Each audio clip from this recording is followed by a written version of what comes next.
Hi అండి. మీకు మీ కుటుంబ సభ్యులకి వరలక్ష్మి వ్రతం శుభాకాంక్షలు. ఏ ఇంట్లో అయితే ఆడవాళ్ళు నవ్వుతూ సంతోషంగా ఉంటారో ఆ ఇంట్లో లక్ష్మీదేవి కొలువై ఉంటుంది అంటారు. అలాగే ప్రతి ఇంట్లో అమ్మగా, అక్కగా, చెల్లిగా ఇలా లక్ష్మిలు ఉంటూనే ఉంటారు. అలాగా మా లక్ష్మీదేవుల్ని మీకు ఈరోజు పరిచయం చేస్తున్నాను. తల్లి ఆదిలక్ష్మి, అక్క ధైర్యలక్ష్మి, చెల్లి విద్యాలక్ష్మి, ఆడబడుచు విజయలక్ష్మి, వదినమ్మ ధాన్యలక్ష్మి,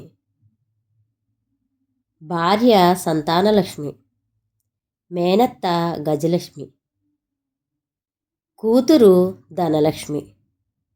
ప్రతి కుటుంబంలోని ఈ అష్టలక్ష్ములు అందరూ ఉంటారండి.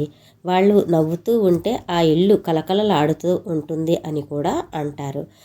ప్రతి కుటుంబంలో లక్ష్మీదేవులందరూ నవ్వుతూ కళకళలాడుతూ ఉండండి. ఆ లక్ష్మీదేవి అనుగ్రహం పొందండి.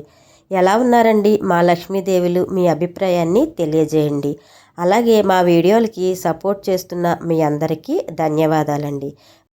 మరొక్కసారి మీకు మీ కుటుంబ సభ్యులకి వరలక్ష్మి వ్రతం శుభాకాంక్షలు. Like, share, comment, follow. Thank you.